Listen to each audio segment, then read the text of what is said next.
At 0900 hours on June 4, 1942, Lieutenant Commander James Harrigan sat in the cramped cockpit of his F-4F Wildcat and watched the Pacific Ocean slide beneath him like a sheet of hammered steel. 3,000 feet below, the water was dark, endless, unforgiving. Harrigan was 37 years old. He wore wire-rimmed glasses that fogged in the humid cockpit air. His face was lean, weathered, marked by too many sleepless nights and too much bad coffee. He looked more like a high school mathematics teacher than a fighter pilot. And maybe that's exactly what he was. He adjusted his oxygen mask and scanned the horizon. To his left and right, two other Wildcats held formation. Young men, 22, 28. Boys, really. Boys who called him Skipper to his face and Grandpa behind his back. Ensign Fletcher flew the left-wing position. They called him Fletch. Harrigan could see the kid's white knuckles gripping the stick even from here. Lieutenant Bishop held the right, older, steadier, but still young enough to believe he was immortal. 3 planes, 3 fat, barrel-shaped Wildcats against the entire Japanese Navy. Harrigan checked his watch. In 30 minutes, maybe less, he would know if 6 months of obsessive calculation had been genius or madness. He would know if the kitchen table theory he'd built from wooden matchsticks could survive contact with reality. He would know if an old man with bad eyesight and 0 aerial kills could teach death itself to dance. The intelligence brief had been clear. 50 zeros, maybe more. Guarding 4 aircraft carriers, the finest fighter pilots in the world, flying the most agile killing machines ever built. And Harrigan had 3 Wildcats, 3 sledgehammers trying to fight 50 scalpels. The math was simple, the math was brutal, but Harrigan had spent his entire life trusting math. And the math said there was a way, a narrow way, a way that required perfect timing and absolute trust and a willingness to fly straight into the teeth of death without flinching. The math said the weave would work. It had to work, because if it didn't, a lot of good men were about to die. Harrigan's hands rested light on the control stick. The Wildcat vibrated around him, engine thrumming with mechanical indifference. The plane didn't care who was flying it, didn't care about odds or tactics or the fact that its pilot had never shot down an enemy aircraft in his life. The Wildcat was just a machine, and machines followed the laws of physics. Harrigan believed in physics more than he believed in luck. He looked down at his gloved hands. They were steady. That surprised him. He'd expected them to shake. In the breast pocket of his flight suit, folded tight against his chest, was a letter he'd written to his wife Anne 3 nights ago. He hadn't mailed it, didn't plan to. It was insurance, something for her to find if he didn't come back.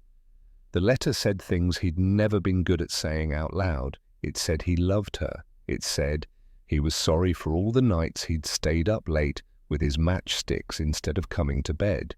It said he hoped she'd understand that some problems demanded solving, even if solving them meant risking everything, especially if solving them meant saving lives. Harrigan forced himself to breathe slow and deep. He scanned the sky ahead. Nothing yet, just blue and endless emptiness. But the emptiness wouldn't last. Soon the sky would be full of sharks.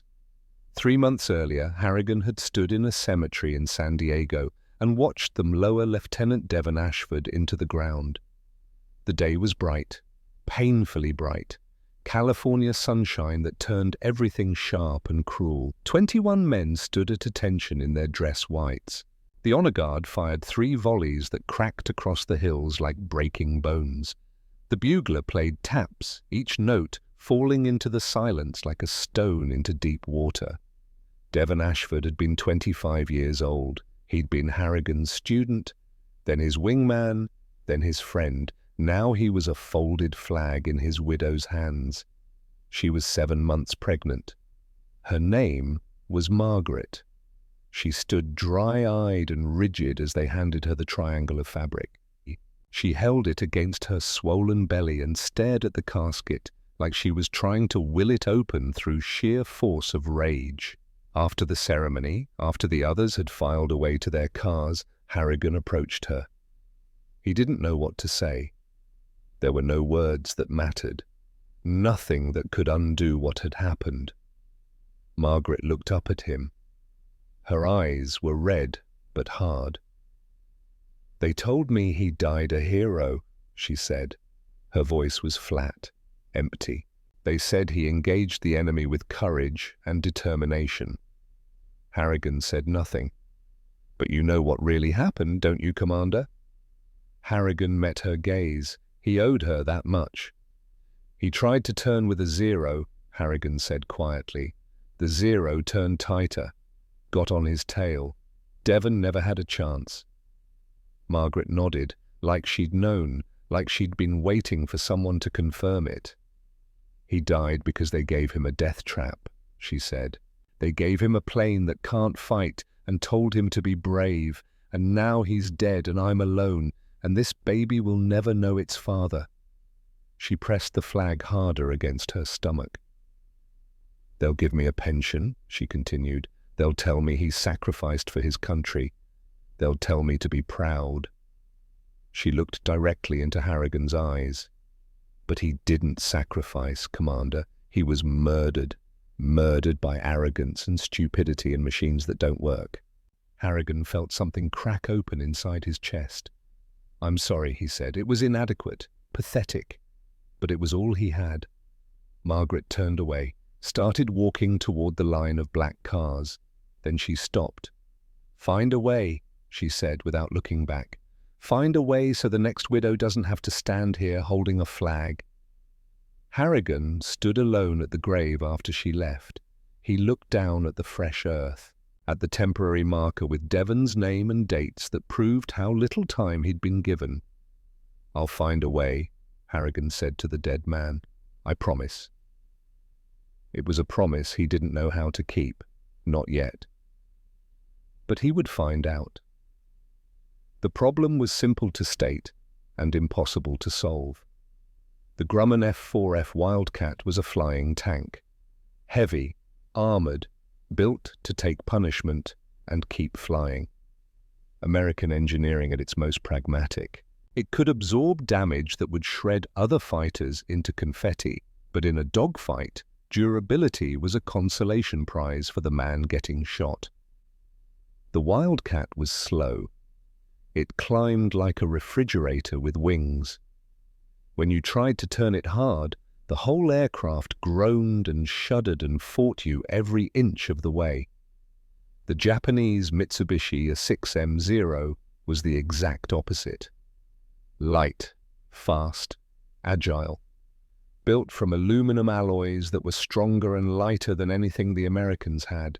No armor, no self-sealing fuel tanks, just a razor-sharp airframe wrapped around a pilot and two 20mm cannons. The Zero could turn on a dime and leave you 9 cents change. It could climb almost vertically. It could dance around a Wildcat like a ballerina around a sumo wrestler. In the first 6 months of the war, Zeros had slaughtered Allied pilots across the Pacific. They'd destroyed entire squadrons, turned the sky into a graveyard. The Navy's official tactical doctrine was simple. Never dogfight a Zero. Dive, run, use your weight to escape. Take a shot if you can, but never, ever try to turn with them. It was a doctrine of survival, not victory. It told pilots their only hope was to run away. And men like Devon Ashford, men with courage that outweighed their fear, men who couldn't stand the thought of running, died because of it. Harrigan knew the doctrine was right from a physics standpoint. A Wildcat couldn't turn with a Zero. That was just mathematics. Thrust-to-weight ratios, wing loading, turn radius. In a one-on-one fight, the Zero won, always. But Harrigan had spent the last 3 months asking himself a different question. What if the fight wasn't one-on-one? It was April of 1942, 2 in the morning. Harrigan sat at his kitchen table in the small house he and Anne rented 3 blocks from the base. The overhead light cast harsh shadows across the worn tablecloth. Anne was asleep upstairs, or she was supposed to be. Harrigan had a box of wooden matchsticks spread across the table in front of him. He'd been arranging them for hours, moving them, pushing them across the cloth in patterns that represented fighters and angles of attack, and the terrible geometry of men trying to kill each other at 300 miles per hour. One matchstick was a Wildcat. Another matchstick was a Zero. He moved them through the scenarios that had killed his students, his friends. If the Wildcat turns left, the Zero turns tighter, gets on his tail, dead. If the Wildcat climbs, the Zero climbs faster, shoots him from below, dead. If the Wildcat dives, the Zero follows him down, chops him to pieces, dead. Every scenario ended the same way. The American plane burning into the ocean. Harrigan pushed the matchsticks across the table again and again, looking for something he'd missed, some angle, some trick of physics that could change the outcome. There had to be something. There had to be. He heard footsteps on the stairs, soft, familiar. Anne appeared in the kitchen doorway. She wore her blue nightgown and had wrapped a shawl around her shoulders against the chill. Her dark hair was loose around her face. She looked tired, worried. She'd been looking worried for weeks now. "James," she said quietly, "it's 2 a.m.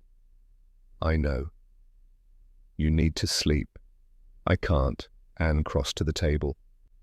"Anne," she looked down at the scattered matchsticks, at the diagrams he'd drawn on scratch paper, at the coffee cup he'd refilled 4 times. She pulled out a chair and sat down across from him. "Tell me," she said. Harrigan looked at his wife. Anne had been a mathematics teacher before the war. She understood equations, logic, the clean beauty of problems that had definite solutions.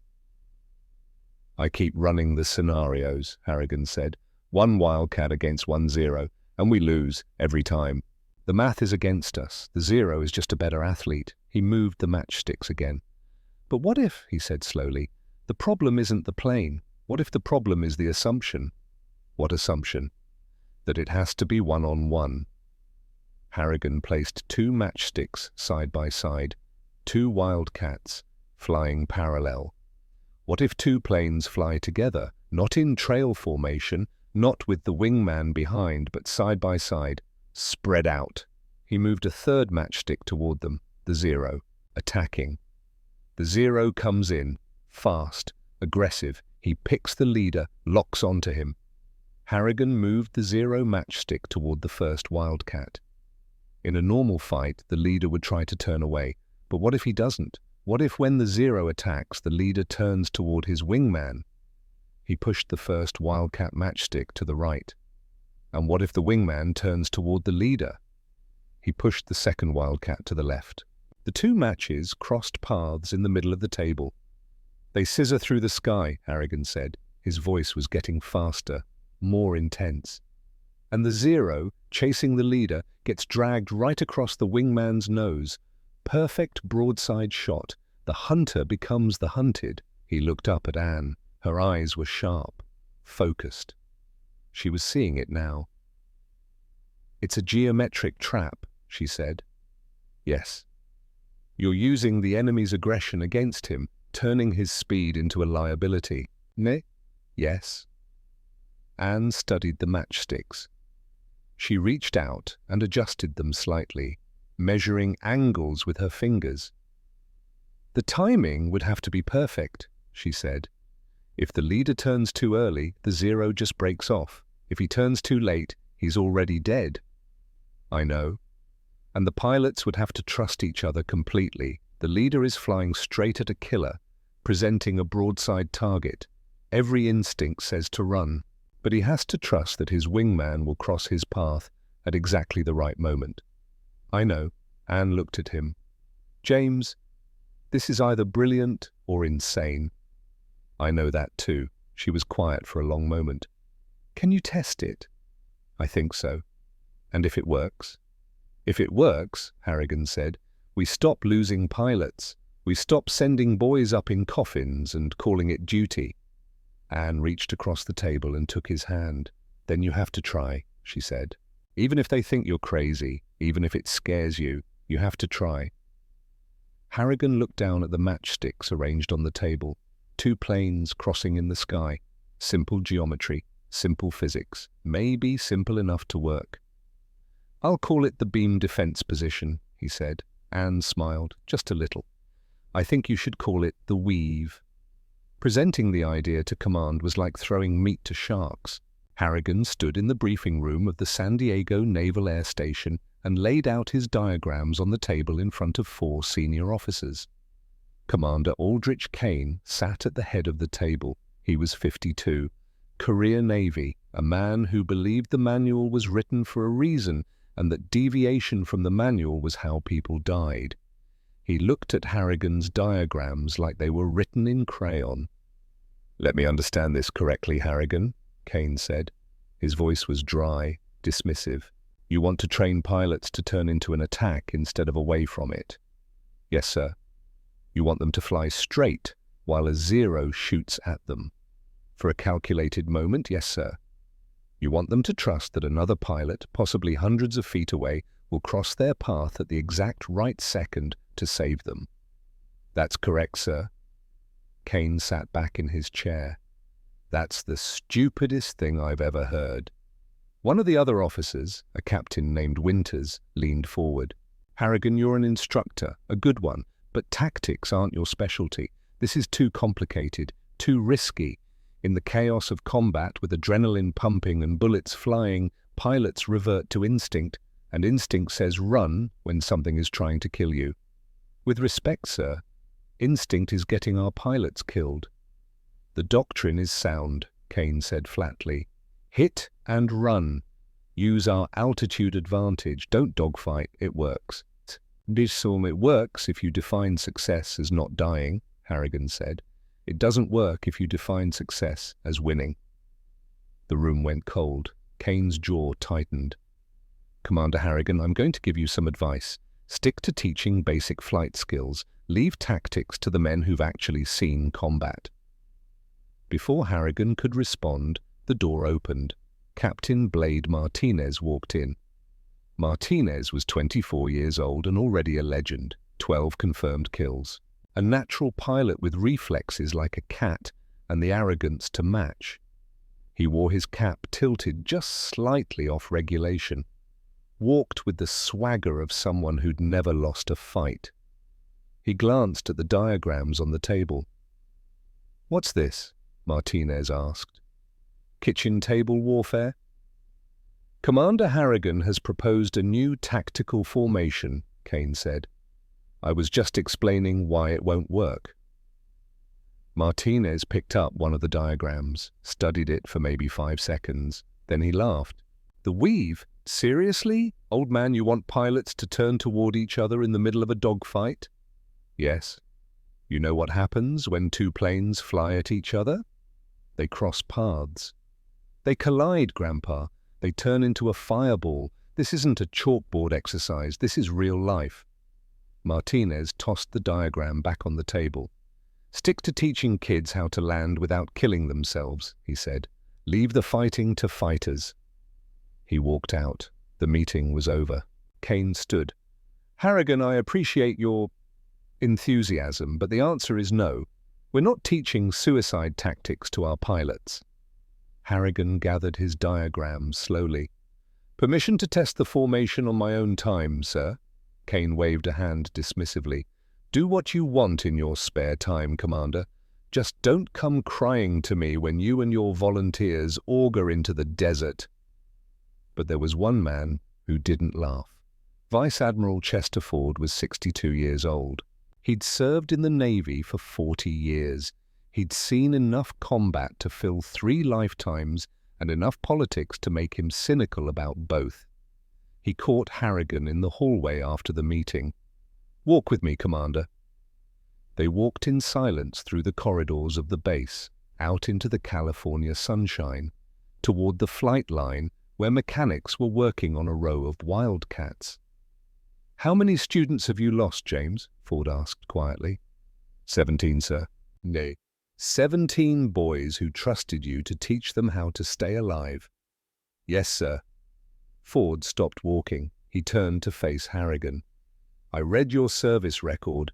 You've been flying for 8 years. You're one of the best instructors we have, but you've never shot down an enemy aircraft."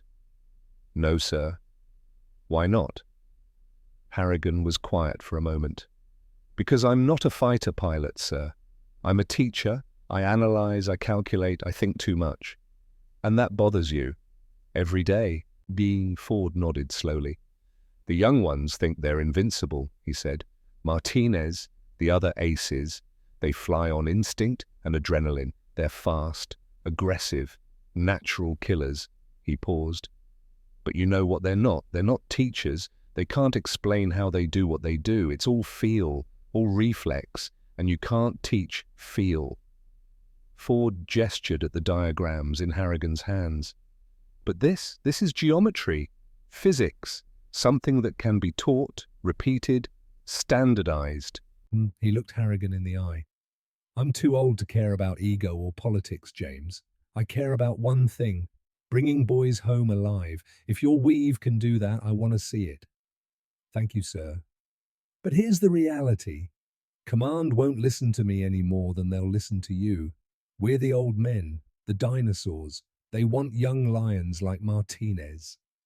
Ford's expression hardened.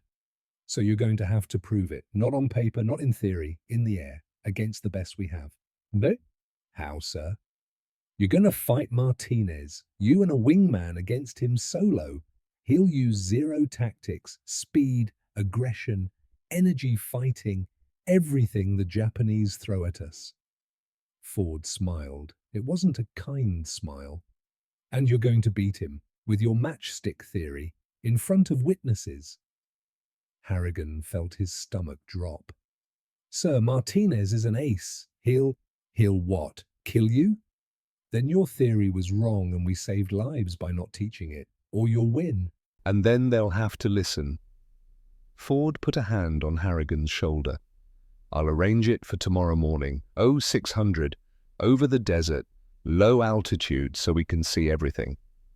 He turned to walk away, then he stopped. "James, one more thing.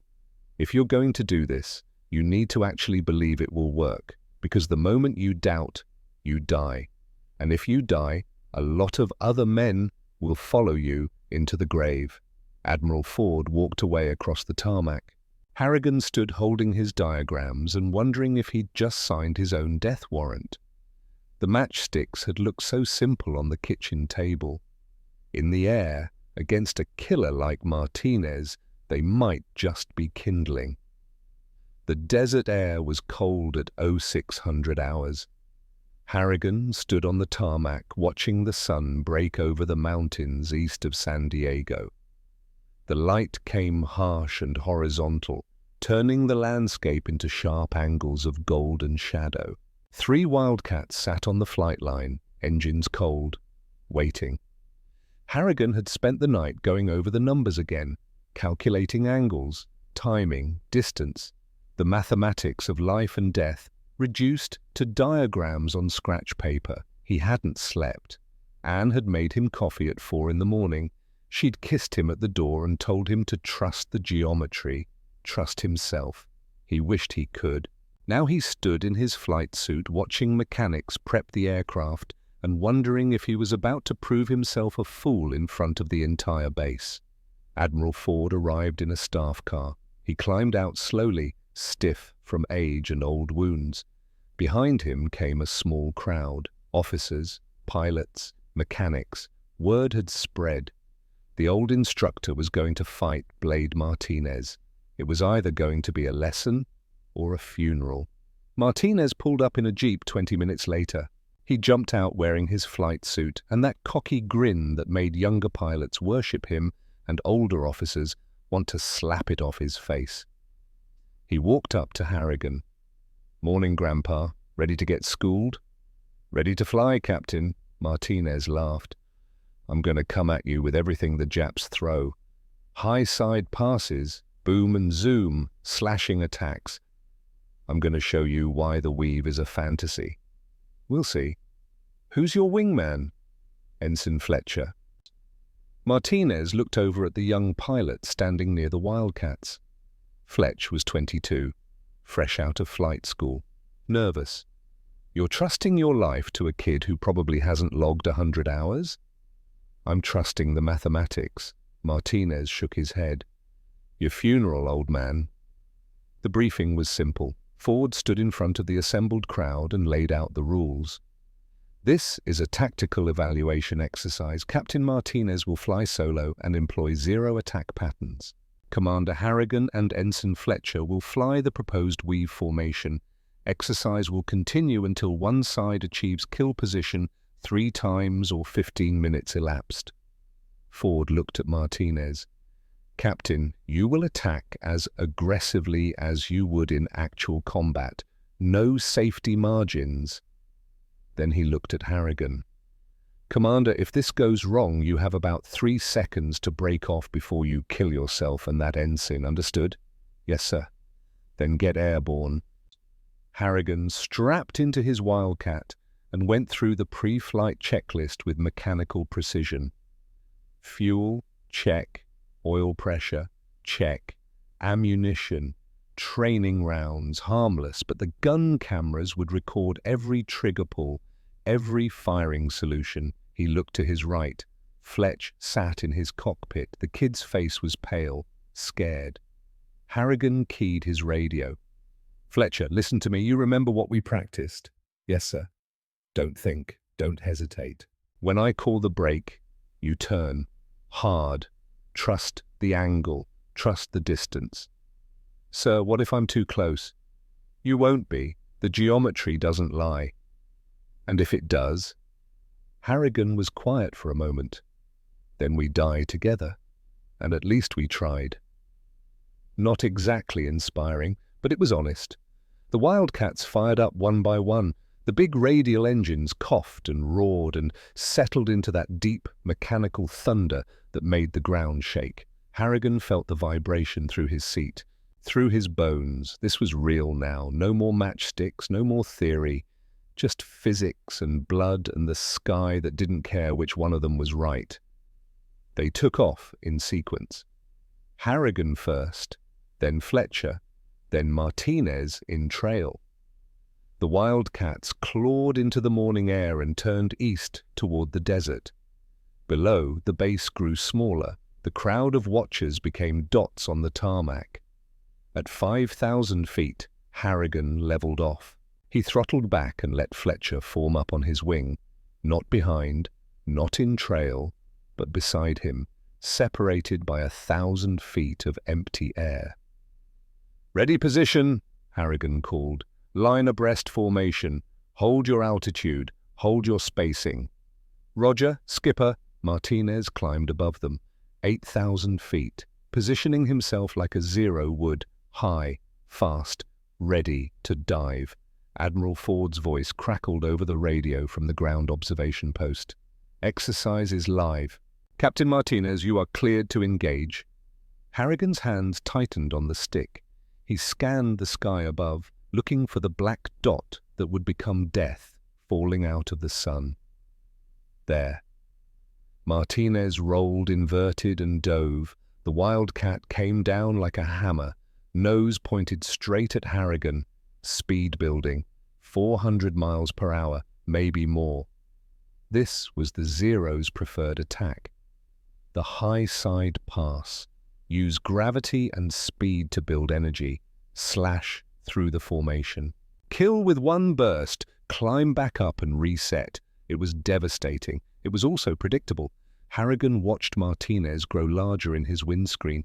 Every instinct screamed at him to brake, to turn hard and dive away, to run. But running was how you died.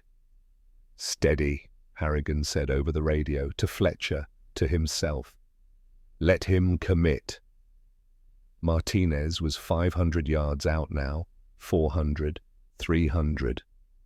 Harrigan could see the nose of Martinez's Wildcat, could imagine the gun camera recording this moment.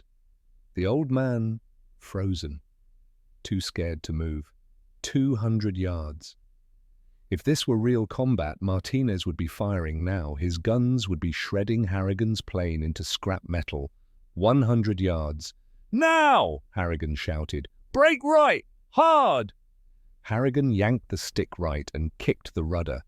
The Wildcat rolled into a knife-edge turn. G-forces crushed him down into his seat. His vision tunneled. Grayed at the edges, he held the turn. Pulled harder. On the other side of the sky, Fletcher broke left. The two Wildcats turned toward each other, crossing paths, scissoring through the air at a combined closing speed of over 600 miles per hour. Martinez, committed to his dive, tried to follow Harrigan into the turn, but the geometry was already in motion. As Martinez pulled his nose around to track Harrigan, he flew directly across Fletcher's flight path. Perfect broadside. Fletcher didn't even have to turn hard. The enemy just appeared in front of him, flying perpendicular. The biggest possible target. Fletcher squeezed his trigger. The gun camera whirred. On the ground, observers would see the tape later, would see that Fletcher had a perfect kill shot. 3 seconds of sustained fire, dead center mass. Martinez would have been torn apart. Martinez knew it too. He broke off the attack, climbed hard, radioed down to the observers. "They got me. Clean kill." On the ground, there was silence. Then Admiral Ford's voice, dry and satisfied. "Score 1 for the weave. Reset and continue." Martinez tried 4 more times. He came in from different angles, different altitudes. He used every trick he knew. Boom and zoom from above, slashing attacks from the beam, low approaches from below. Every time, the result was the same. Harrigan flew straight, presenting himself as bait, letting Martinez commit to the attack, waiting until the last possible second. Then the break, the cross, the trap. And Fletcher, patient and precise, sliding into firing position every single time. After the 5th pass, Martinez leveled off and flew alongside Harrigan. His voice came over the radio. The cockiness was gone. "Skipper, I can't get a clean shot. Every time I commit, I'm dead." "That's the point, Captain. I don't understand. I'm faster, more experienced. I should be able to outfly you." "You're not fighting me," Harrigan said. "You're fighting mathematics. And mathematics doesn't care about experience." There was a long silence. Then Martinez said quietly, "It works. Jesus Christ, it actually works."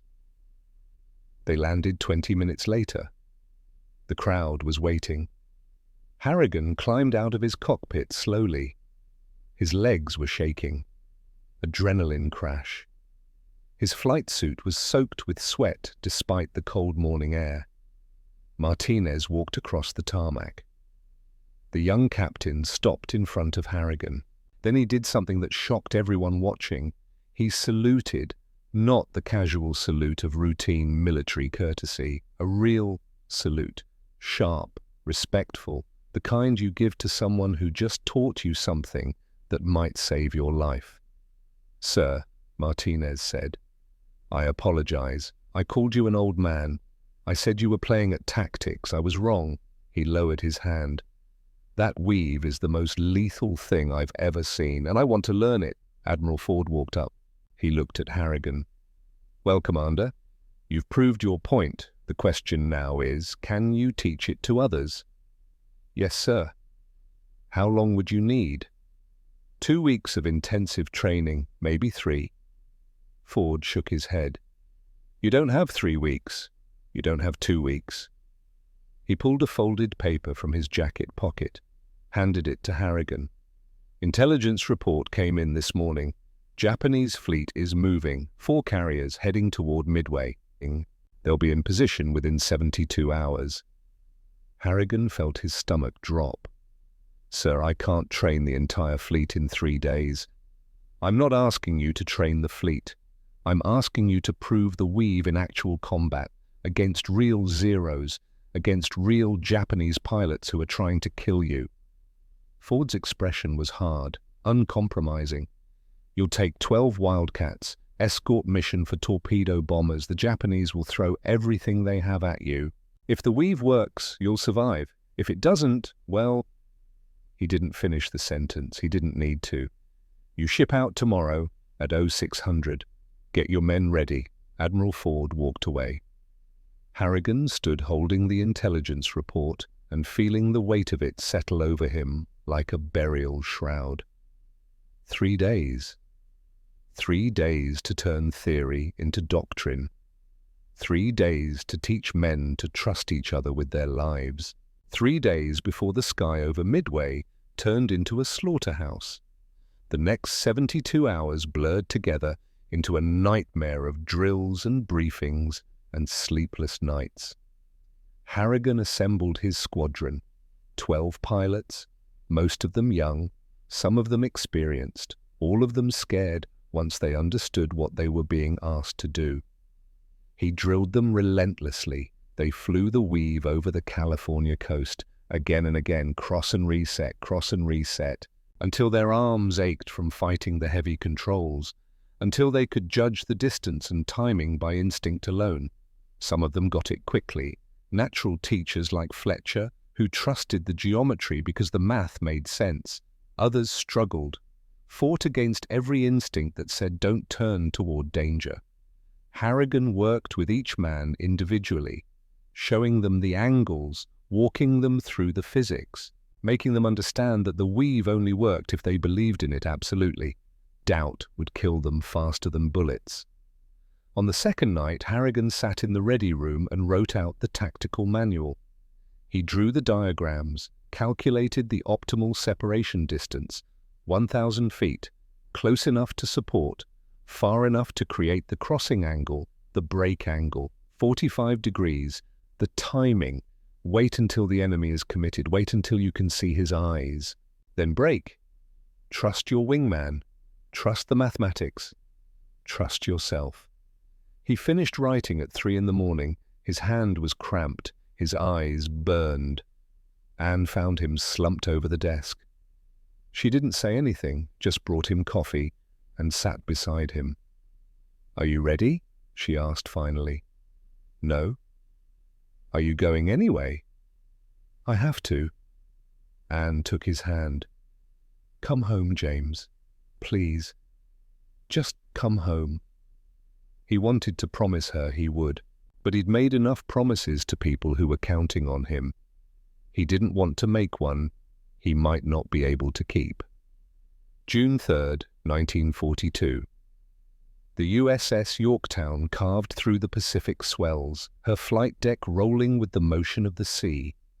Harrigan stood in the ready room and looked at the faces of his pilots. 12 men, 12 Wildcats, 12 chances to prove that an old instructor's kitchen table theory could stand up to the finest fighter pilots in the world. The intelligence officer laid out the mission. Japanese fleet consists of 4 carriers, Akagi, Kaga, Soryu, and Hiryu, estimated 40 to 50 Zeros on combat air patrol. Your job is to escort VT-3 torpedo squadron, 12 Devastators. They'll go in low and slow to drop their fish. You keep the Zeros off them. The officer looked at Harrigan. "Commander, the Navy is counting on you." Harrigan stood. He looked at his men. "Listen to me. What we're about to do is going to feel wrong. Every fiber of your being is going to scream at you to run when a Zero gets on your tail. You're going to want to dive, to evade, to use speed and altitude to escape." He paused. "Don't. The weave only works if you trust it. If you fly straight, if you let your wingman save you." "Sir," one of the younger pilots said, what if we get separated?" "Then you die. The weave is a team tactic. Solo, we're just targets. Together we're a weapon." Fletcher raised his hand. "Skipper, what about ammunition discipline? If we're firing at crossing targets, we'll burn through rounds fast. Then make every shot count. Aim for the engine, the fuel tanks. The Zero has no armor. One good burst will kill it." Harrigan looked at each man. "I know you're scared. I'm scared too, but fear is just another variable in the equation. It doesn't change the mathematics. He gestured at the diagrams on the wall. The geometry works. I've proven it. Martinez has confirmed it. Now we prove it to the Japanese. The ready room was silent. Then Martinez stood up. He'd begged to be included in the mission. Ford had approved it. I used to think the old man was crazy, Martinez said. I thought the weave was suicide. Then he made me look like an amateur. Made me realize that all my kills, all my experience, meant nothing against simple physics. He looked at Harrigan. If the skipper says it works, and I'm honored to fly it with you.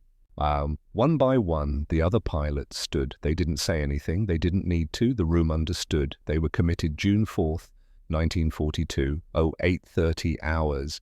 The launch was chaos. Wildcats roared down the wooden flight deck, one after another, clawing into the humid Pacific air. But mechanical failures struck like a curse. 3 planes aborted on deck. Hydraulic failures, fuel leaks, engines that refused to start. 2 more turned back shortly after launch. Oil pressure problems, damaged control surfaces. By the time the formation assembled over the carrier, Harrigan counted heads, not 12. 6. 6 Wildcats to escort 12 lumbering devastators against the entire Japanese combat air patrol. The odds had just gone from bad to impossible. All aircraft, this is Yorktown. Be advised, additional mechanical failures among escort force. You are cleared to abort mission if... Harrigan cut off the transmission. Negative, Yorktown.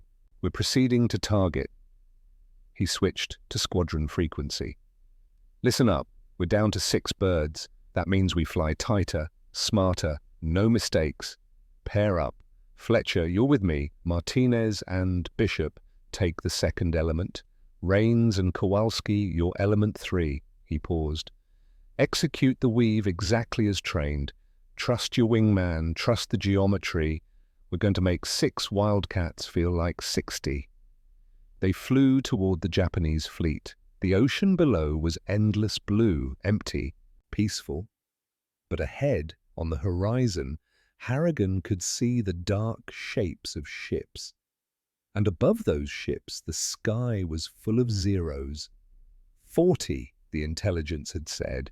It looked like more. It looked like the entire Japanese Air Force circling like vultures over a feast they knew was coming.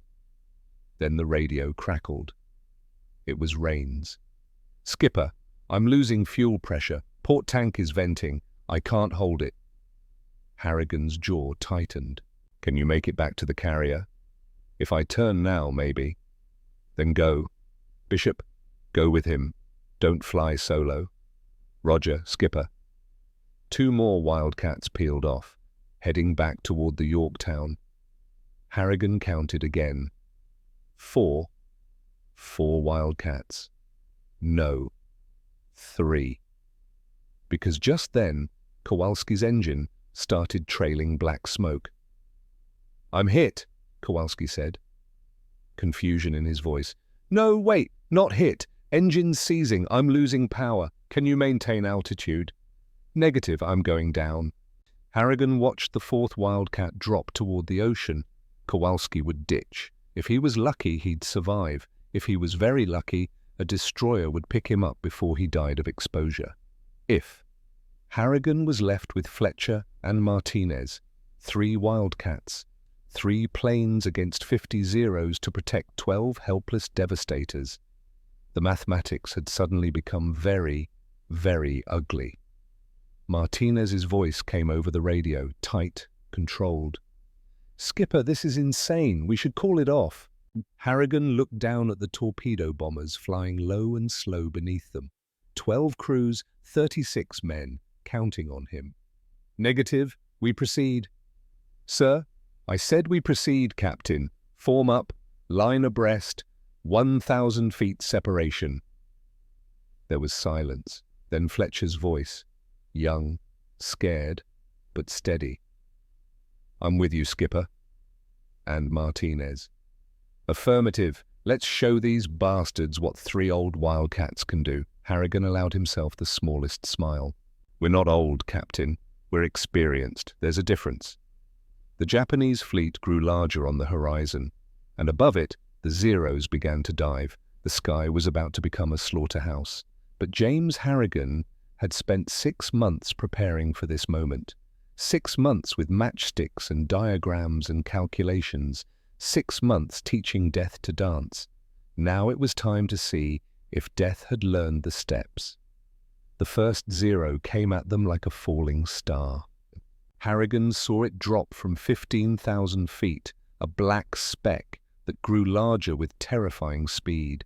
Sunlight flashed off its silver wings. The red circle of the rising sun painted on its fuselage looked like a target or a warning. Behind it, a dozen more, then 20.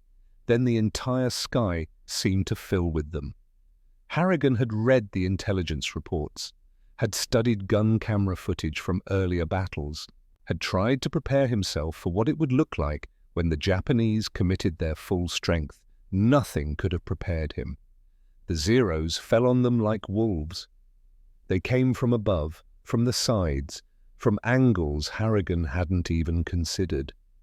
They moved with a fluid grace that made the American planes look clumsy by comparison. Deadly, beautiful, terrifying. "Steady," Harrigan said into his radio.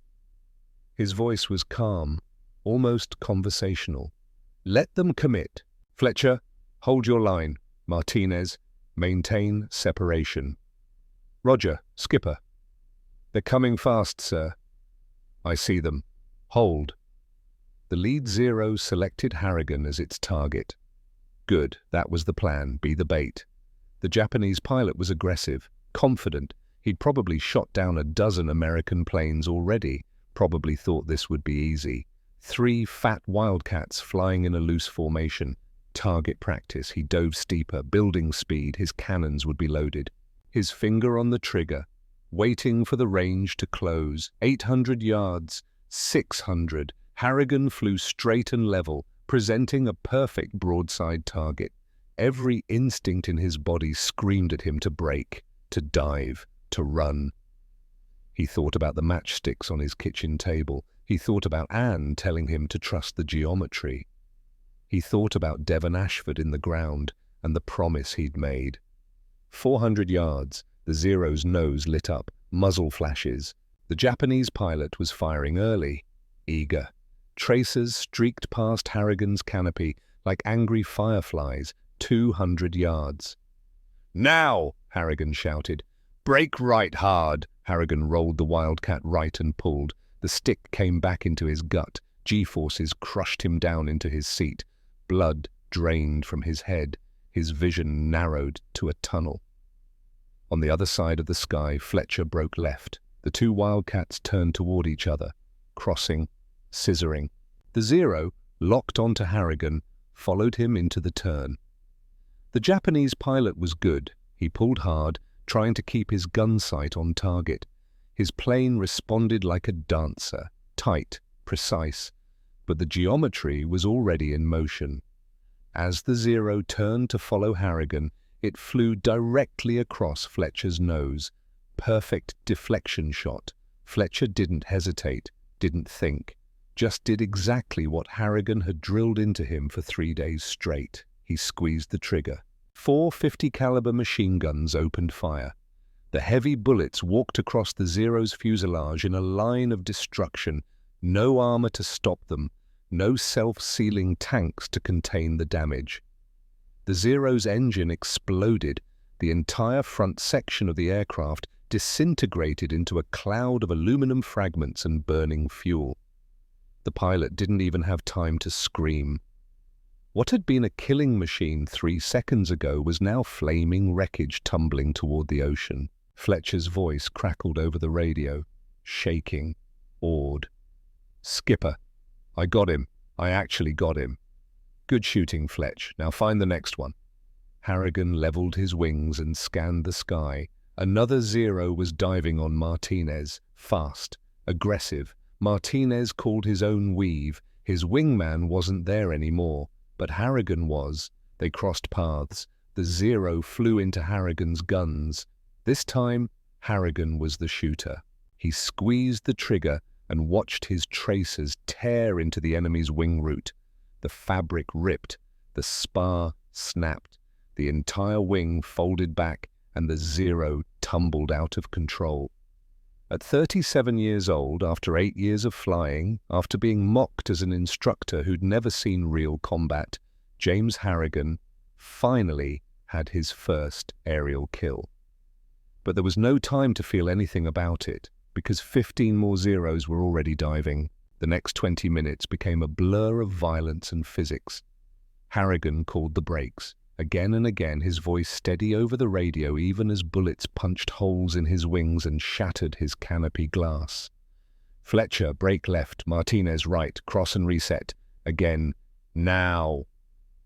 The weave became a rhythm, a dance, bait and cross, bait and cross. Every time a Zero committed to an attack, it flew into the crossfire. Martinez got a kill. A clean burst that tore the wing off a Zero at 300 yards. Fletcher got another, then another. The Americans weren't just surviving, they were winning. The Japanese pilots began to realize something was wrong. They'd never seen anything like this. American planes that didn't run, that turned toward danger instead of away from it. That created killing zones out of thin air. They tried to adapt.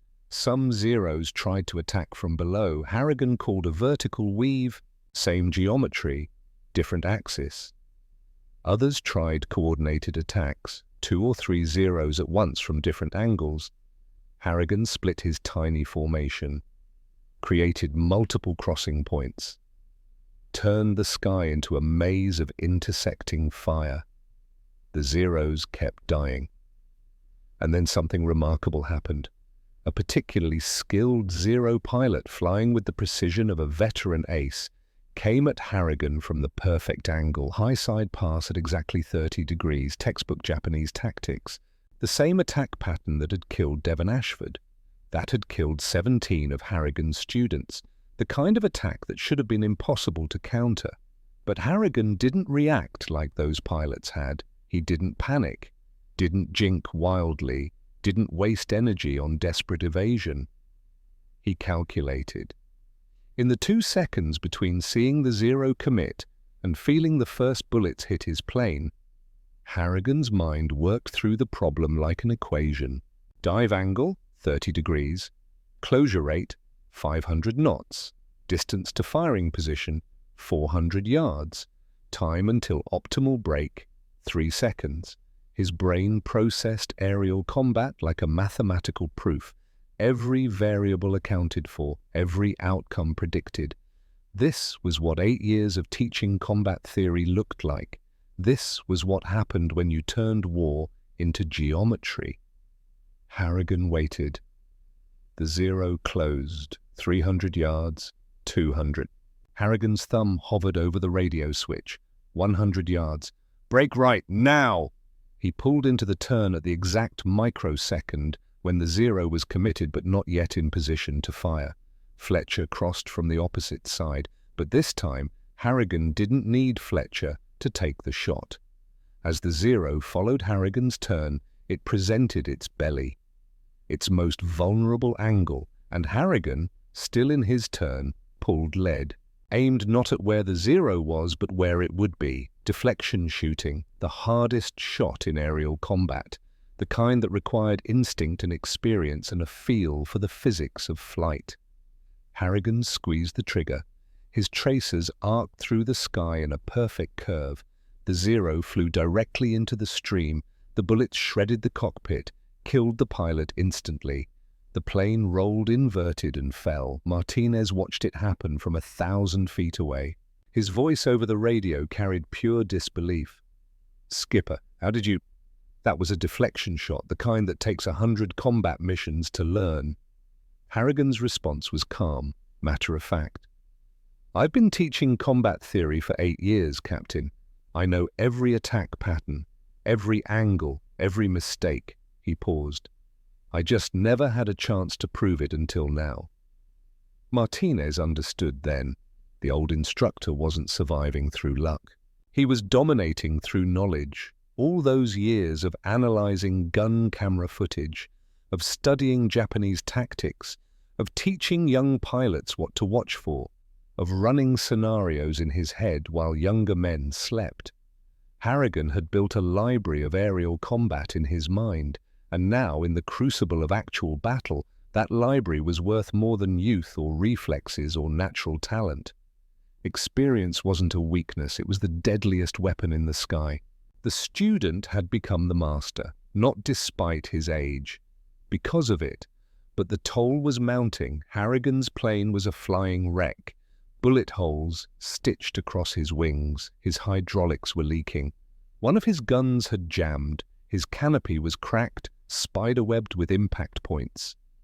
Fletcher was wounded, took a cannon shell fragment in the shoulder, blood soaked through his flight suit. His voice over the radio was tight with pain, but he stayed in formation. Martinez's engine was smoking, losing oil pressure. He had maybe 10 minutes before it seized completely, and the ammunition was running critically low. Harrigan checked his counter. 40 rounds left, less than 5 seconds of firing time. The zeros kept coming. But they were changing tactics now. The Japanese pilots had figured out that diving attacks led to death, so they tried something else. They tried to swarm 10 zeros at once from every direction, trying to overwhelm the formation through sheer numbers. Harrigan saw them coming. "All aircraft, tighten up. We're going to spin the weave." "Sir?" "Trust me. When I call the brake, everyone turns hard. We're going to create a wheel of fire." The zeros closed, from above, from below, from the sides, a killing box that should have been inescapable. "Now!" All 3 Wildcats turned hard in the same direction, not toward each other this time, but in a circle, a rotating formation that created a continuous field of fire. The zeros, committed to their attacks from multiple angles, flew into the spinning trap. Harrigan fired, Fletcher fired, Martinez fired. 3 zeros exploded simultaneously. The others broke off in confusion. They'd never seen anything like this. The Americans had turned defense into offense, had created a tactic that didn't exist in any manual, had improvised under fire using nothing but geometry and trust, and the Japanese didn't know how to counter it. Harrigan looked at his watch. 23 minutes of continuous combat. 23 minutes that should have lasted 30 seconds before they were all shot down. Then he heard it. A different engine sound, higher, distant. He risked a glance upward. Through the gaps in the swirling dogfight, he saw them. American dive bombers. SBD Dauntlesses. Dozens of them at 15,000 feet, right over the Japanese carriers, and the sky above the fleet was empty. Every zero was down here, fighting Harrigan. The dive bombers rolled into their attacks unopposed. Harrigan watched them fall. 60-degree dives, precision attacks, no fighters to harass them, no opposition at all. The bombs hit. First the Akagi. Massive explosion amidships. The flight deck buckled and flames erupted from the hangar below. Then Kaga. Direct hit. Secondary explosions rippled along her length. Soryu. Another hit. The carrier began to list. The pride of the Japanese fleet was burning. And Harrigan understood. The weave hadn't just been about survival. It had been about strategy. 3 Wildcats had occupied 50 zeros for 23 minutes, had dragged them out of position, had made them so fixated on killing the Americans that they'd forgotten their primary mission. Protecting the carriers, Harrigan had won, not by fighting better, by thinking deeper. "All aircraft," he said over the radio. His voice was hoarse, exhausted. "Disengage. Head for home." "Skipper, they're still on us," Fletcher said. "I know, but look down." Below them, the Japanese carriers were dying. The zeros could see it too. Their homes were burning. Their purpose was gone. Some of the Japanese pilots broke off, racing back toward the fleet in a desperate attempt to help. Others, enraged, pressed their attacks with suicidal fury. Harrigan dove for a cloud bank. Fletcher and Martinez followed. They disappeared into the white mist. Zeros fired blindly after them, but the Americans were gone. Inside the cloud, Harrigan checked his fuel. 7%, maybe 15 minutes of flight time. The Yorktown was 40 miles away. They weren't going to make it. Harrigan did the math in his head. Current fuel burn rate, distance to carrier, headwind component. The numbers didn't work, but numbers could be adjusted. "Listen to me," he said over the radio. "Lean out your mixture. Reduce RPM to 1800. We're going to glide as much as we fly." "Skipper, if we reduce power, we'll lose altitude." "Then we lose altitude, but we make it home." Harrigan pulled back the throttle. The engine note changed, quieter, more efficient. The Wildcat began to descend in a gentle glide. He became an instructor again, even in crisis. Even with his plane shot full of holes and fuel draining away and his best chance of survival measured in single-digit percentages, he taught. Feel the plane. Find the sweet spot where she wants to fly. Don't fight her. Let aerodynamics do the work. Small corrections, smooth inputs. Fletcher and Martinez matched his profile, 3 crippled Wildcats limping across the Pacific. Behind them, the sky was still full of Zeros, but the Japanese pilots had their own fuel problems, their own damaged aircraft, their own dying carriers to worry about. The pursuit fell away. Harrigan flew on. He talked to his wingmen, kept them focused, kept them calm. "Check your heading, watch your altitude, we've come this far, we're not dying in sight of home." His own plane was barely holding together. The engine sputtered, missed a beat, caught again. Warning lights flickered on his panel, fuel pressure dropping, oil temperature rising. He ignored them, just flew. 1 mile at a time, 1 minute at a time. Then Fletcher called out, "Skipper, I see them. 2 o'clock low." Harrigan looked. The American fleet. Yorktown was listing, damaged from bombs, smoking but still afloat. Enterprise steamed beside her, undamaged, flight deck clear. "Enterprise, this is Wildcat lead, 3 aircraft inbound, emergency fuel state, request priority landing." "Wildcat lead, Enterprise, you are cleared for immediate recovery. Deck is yours." Harrigan set up his approach. His fuel gauge read 0. The engine was running on fumes and prayers and the last drops of aviation gasoline clinging to the bottom of the tank. He extended his landing gear. One wheel came down, the other stuck. He cycled the handle, pumped the emergency hydraulic system. Nothing. He tried again. The second wheel dropped, locked, barely. Harrigan lined up on the carrier's wake. The deck rose and fell with the swells. A moving target, always moving. He cut the throttle. The engine quit. Dead silence except for the wind. Harrigan was gliding now. No power. One chance. The deck rushed up. He flared, touched down hard. The tail hook caught the number 3 wire. The Wildcat jerked to a halt. Harrigan sat in the cockpit, breathing hard. His hands were shaking. His vision was blurred. He was alive. They were all alive. The canopy was yanked open. A deck crewman looked in at him. Sir, can you move?" Harrigan unbuckled, tried to stand. His legs wouldn't work. The crewman helped him out onto the wing. Harrigan looked at his plane. Someone whistled. "Jesus Christ, Commander, how are you even alive?" The Wildcat looked like it had been through a shredder. They counted later. 47 bullet holes, shredded control surfaces, 1 aileron barely attached, hydraulic fluid dripping onto the deck. "Geometry," Harrigan said quietly. "Geometry doesn't miss." Fletcher landed next. His shoulder was soaked with blood, but he was grinning through the pain. Martinez came in last. His engine seized 30 seconds after he caught the wire. The propeller froze. Dead stick. If he'd been 10 seconds slower, he would have ditched in the ocean. The three pilots stood on the deck. They didn't say anything, just looked at each other. They'd done it.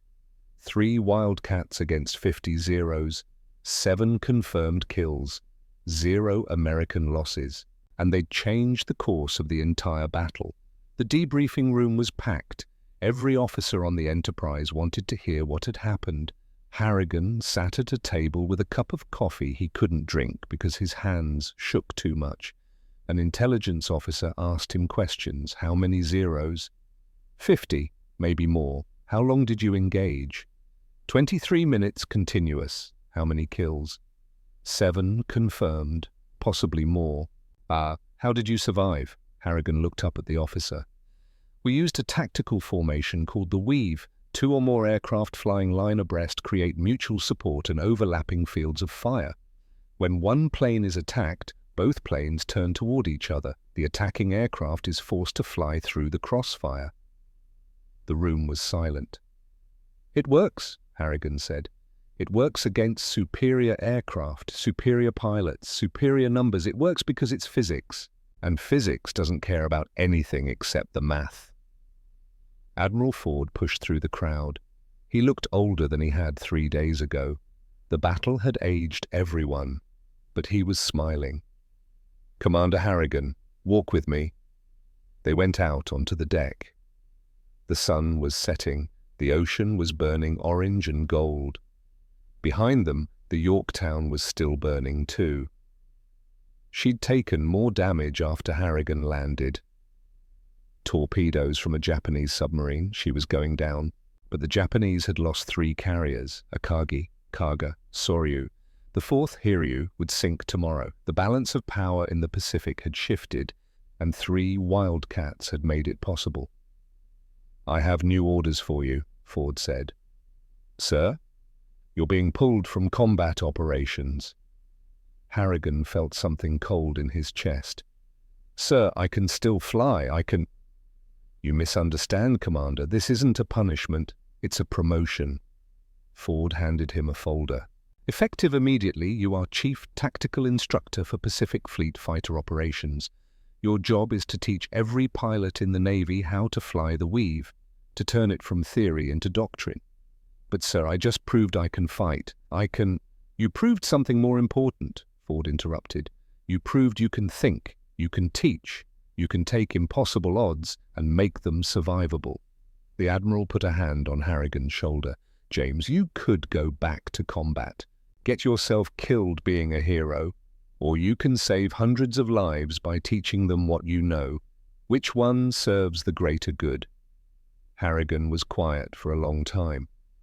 He thought about the moment in the cockpit, the moment he'd finally squeezed the trigger and watched a Zero die. It had felt empty, not triumphant, not satisfying, just necessary. But later, when Fletcher had radioed, "You saved my life, Skipper," something had shifted inside him. That had felt right. Not because Harrigan was the hero, but because the math had worked, because geometry had protected a 22-year-old kid who deserved to go home.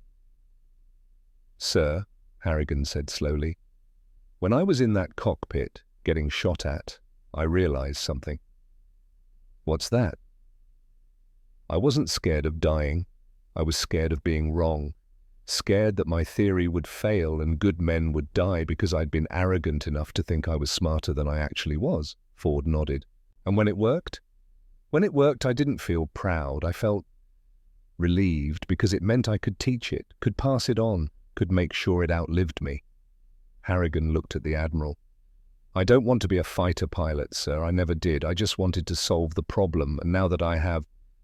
He gestured at the folder. Teaching others to stay alive matters more than adding to my own kill count. Ford smiled. Now you understand what I've known all along. You're not a warrior, James. You're a scholar. And scholars change the world by sharing what they know. Yes, sir, I understand that now. Ford walked away. Harrigan stood on the deck and watched the sun go down.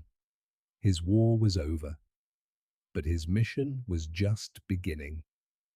The years after Midway blurred together in a cascade of training schools and briefing rooms and young faces eager to learn. Harrigan spent them teaching across the Pacific: Pensacola, San Diego, Pearl Harbor, Guadalcanal. Thousands of pilots, young men with fire in their eyes and dreams of glory. He taught them to forget glory, to embrace geometry instead. The weave became standard doctrine. Every fighter pilot learned it, practiced it, lived it. The kill ratios reversed. Zeros that had dominated the Pacific for 18 months suddenly found themselves outmatched, not because American planes got better, but because American tactics did.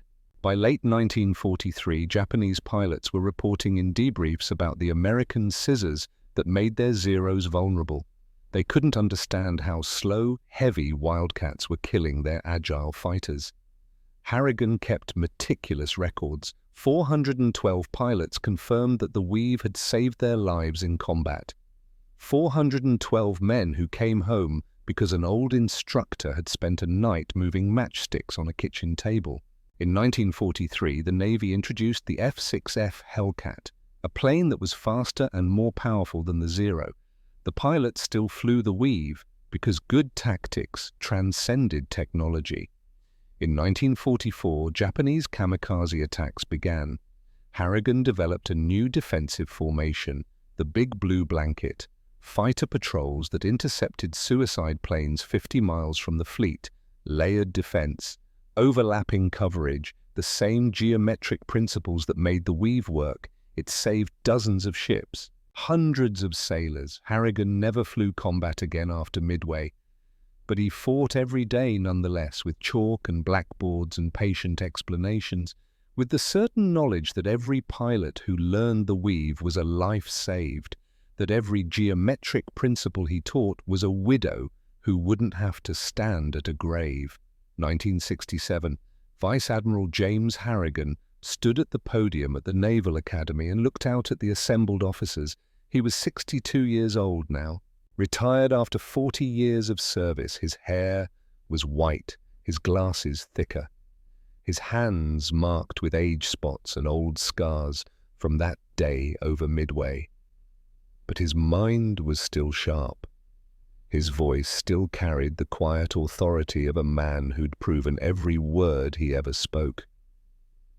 Behind him on the wall was a photograph. 3 Wildcats in formation. June 4th, 1942. The day everything changed. "They called me old," Harrigan said to the crowd. "When I was 37, they called me Grandpa. They said I was too old to fight, too old to matter, just a teacher playing at tactics." He paused. "But I learned something. Experience isn't weakness. It's your deadliest weapon. Young men have speed, reflexes, courage, all important things." He gestured at the photograph. "But old men have something better.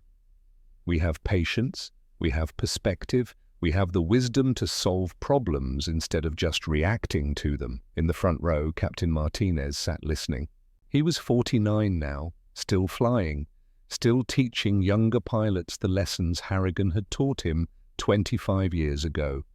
Youth thinks victory comes from being fastest, being strongest, being bravest. Harrigan smiled. Age knows that victory comes from being smartest, from turning the enemy's strength into his weakness, from fighting with your mind instead of just your hands. He looked out at the young faces in the audience, officers in their 20s and 30s who'd never known a world where the weave didn't exist. Some of you will become great pilots, great warriors, and that's fine. The Navy needs warriors. But some of you will become teachers, tacticians, the ones who think instead of just doing. And I want you to know something. He tapped the podium. Those of you who think, who calculate, who solve problems. You're not lesser because you're not the fastest guns. You're not inferior because you prefer matchsticks to medals. You're the ones who will save lives. You're the ones who will change wars. And you're the ones who will leave a legacy that matters. The room stood and applauded. Harrigan stepped down from the podium. Martinez met him at the bottom. The young hotshot who'd called him old man. The ace who'd learned humility from an instructor with 0 kills. Now they were just 2 men who'd survived when they shouldn't have. "Thank you, sir," Martinez said, "for teaching me to think. Thank you for being willing to learn." They shook hands. 2 men separated by decades, but united by geometry. 1978. Harrigan walked slowly through the Naval Aviation Museum in Pensacola. He was 73 now. Used a cane. His wife Anne walked beside him. Older too, grey-haired, still beautiful. Still the woman who'd sat with him at that kitchen table and told him to trust the geometry. They stopped in front of a display case. Inside were wooden matchsticks, arranged in a weave pattern. The plaque read, "The matchsticks that changed aerial warfare, used by Vice Admiral James Harrigan to develop the Harrigan Weave Tactical Formation, credited with saving over 400 American pilots in World War II and remaining in use today." A young man in a flight suit stood nearby, maybe 25, fresh-faced, eager. He noticed Harrigan staring at the case. "Excuse me, sir, are you Admiral Harrigan?" Harrigan turned slowly. "I used to be." The young pilot's eyes went wide.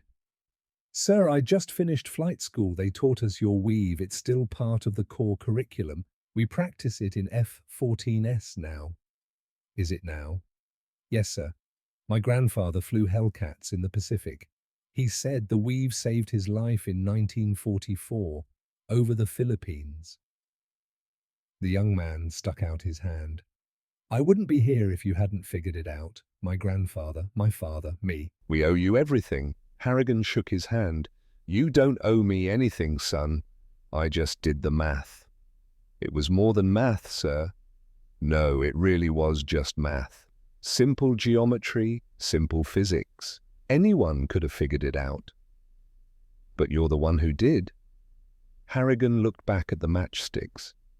Arranged on that table 36 years ago, the foundation of everything that came after. "I suppose I am." After the young pilot left, Anne took Harrigan's arm. "Do you regret it?" she asked. "Not being famous, not being the ace with the most kills?" Harrigan thought about it, about the 400 pilots who'd lived because of what he'd taught them, about the thousands he'd trained who'd gone on to train others, about the young man whose grandfather had survived the Philippines, about Fletcher and Martinez and all the others who'd trusted the geometry when every instinct said to run. "I didn't need to be famous," he said. "I needed to be right." He looked at his wife, the woman who'd believed in matchsticks when everyone else saw madness. "And I was right. The geometry proved it." Anne smiled and squeezed his arm. They walked out into the Florida sunshine together. Behind them, the matchsticks remained in their case, arranged in the pattern that had changed everything. A testament to the power of thinking, of refusing to accept defeat, of turning physics into salvation. June 4th, 1981. James Harrigan died peacefully in his sleep at the age of 76. 39 years to the day after the Battle of Midway, he was buried at the Naval Academy Cemetery in Annapolis with full military honors. 4 F-14 Tomcats flew overhead in missing man formation. One peeled off. The others continued in a weave pattern. Even in death, his legacy flew. The cemetery was crowded. Hundreds came to pay their respects. Anne Harrigan stood at the graveside. She was 76. The same age James had been. They'd grown old together. 54 years of marriage, 54 years of loving a man who couldn't rest while others were dying, who'd stayed up late with matchsticks when he should have been sleeping, who'd chosen to teach instead of to fight. She held the folded flag against her chest, just like Margaret Ashford had done 39 years ago. But this flag was different. This flag was for a man who'd kept his promise, who'd found a way so the next widow wouldn't have to stand at a grave. Anne didn't cry. She'd cried enough over the years, all those nights wondering if he'd come home from the next training flight, all those mornings sending him off to teach young pilots how to survive. She'd known what she was marrying, a teacher, a thinker, a man who believed problems had solutions if you were willing to work hard enough to find them, and she'd loved him for it. Fletcher approached her, 61 years old now, grey-haired, still carrying a scar on his shoulder from a cannon shell fragment in 1942, still alive because a 37-year-old instructor had believed in geometry. "Mrs. Harrigan, I'm so sorry." Anne looked at the man who'd been a terrified 22-year-old boy when her husband had asked him to trust the weave. "Don't be sorry, Fletcher. He saved your life. You lived. You had a family. Grandchildren." She touched Fletcher's arm. That's what he wanted. That's all he ever wanted. Martinez joined them, 63 years old, leaning on a cane, tears streaming down his weathered face, the hotshot ace who'd called Harrigan an old man, who'd learned that wisdom beats speed. "I called him old man," Martinez said quietly. "I mocked him, and he saved us all anyway." Anne smiled, just a little. He never held grudges, he just solved problems. She looked at the coffin, at the man who'd spent his life teaching death to dance. And he solved the biggest problem of all. He taught boys to come home. More pilots came forward, men in their 60s and 70s now, men who'd flown the weave over Guadalcanal and Saipan and Iwo Jima, men who'd taught it to others who'd flown it over Korea and beyond.